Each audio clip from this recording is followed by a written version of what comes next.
crafters, it's Darling Craftolate or Raven here, and today's tutorial is part of an Easter collab with 4 other amazing crafters: Kawaii Felting, Candyware, Neonax, and Draw Pixel Art. Be sure to check out their tutorials and channels, and you can find those links in the description box below. For this collab, I decided to try my hand at needle felting, and I made this adorable Easter egg bunny. I'm actually very proud of it as I'm super new to the world of needle felting. As always, feel free to substitute any design aspects or techniques you wish. Well, let's get started. First, you're going to need your felting wool. The amounts you will need will depend on the size of your creation. You can find a complete list of all the materials I used in the description box below. You're also going to need some felting needles, some finger guards if you have them, and round items to use as a stencil or guide to add on details. And you will need some polyester stuffing or an equivalent if you would like to save on wool. To make your bunny extra special, you can add on some findings, and you'll need a needle and thread. I'm using embroidery thread. You're also going to need your felting mat of choice. Begin by separating your stuffing into 2 sections, one larger for the head and a smaller one for the egg body. Now you want to take the larger portion of your stuffing and fold it into itself. And you want to poke this a lot. I'm actually using a needle tool that holds 3 needles to speed up this process. You want to repeat this and shape it into a sphere. Keep rotating your work so it will be even. Once it's done, you should have something that looks like this. You can make it firmer or fluffier if you prefer.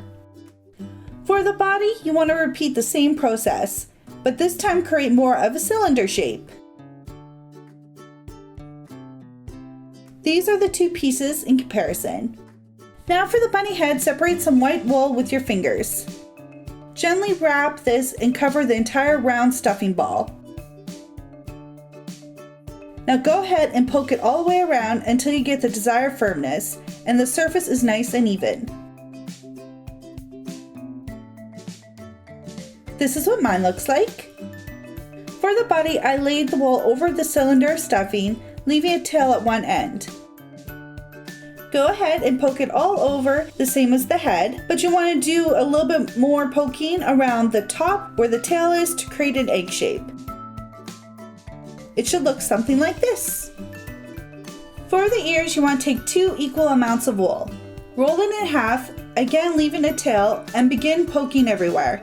Rotate and stretch the wool to hide any seams. This is what mine looks like. For the inner ear, I pulled apart some pink wool and halved it. I rolled it into a cylinder and added it to the ear with a single needle. Gently fold the wool and poke strategically to get the shape you would like.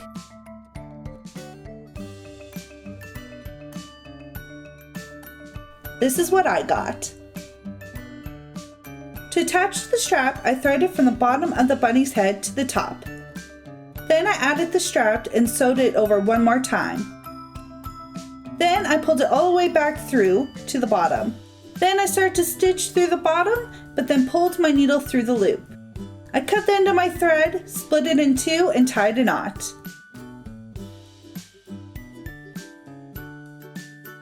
Trim away the extra thread. When we add on the body, the thread will be hidden. To attach the ears, fan out the tail ends and secure loosely with your single needle in position. Add the second one in the same way. Once you're happy with how they're arranged, poke until the ears are secure and the edges are blended in. I like to leave larger tails and frays on the ears and such, so when I add them to the head, it appears more seamless.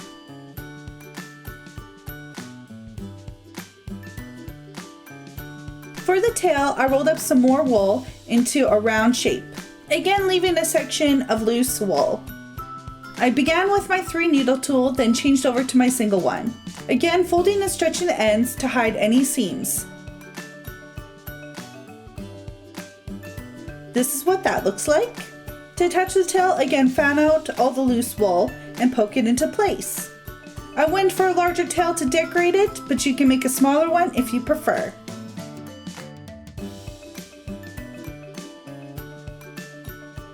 After you're done that, repeat the same process to attach the body onto the head.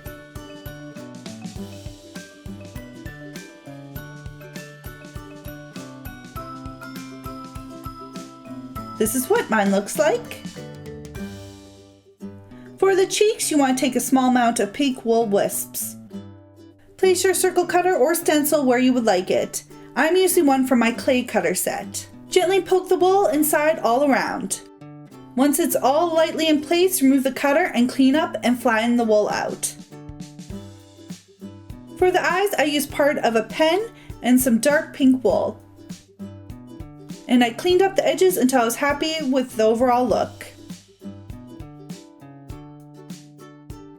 For the mouth, you want to twist a wisp of the pink and attach it with your single needle in a W shape.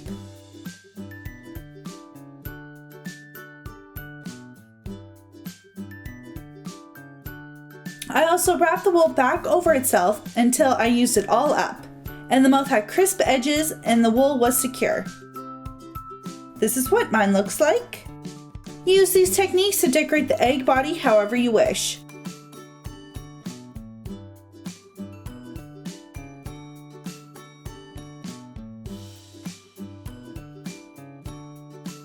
For the tiniest dots, I rolled a tiny ball of wool wisps, then secured it into place. I also added some dots onto the tail. Now onto the bow. I made 2 triangles this way by folding a length of wool in half, then rolling it down from the fold. Again, I left a small tail. Poke this into a triangle, folding in the edges and hiding the seams.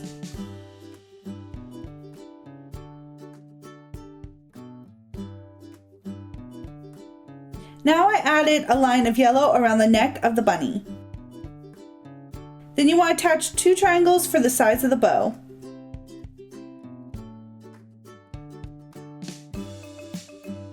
I poked at the back and the front, the center of the bow down to create a hump. Then I added a section of purple in a triangle shape for the sides of the bow.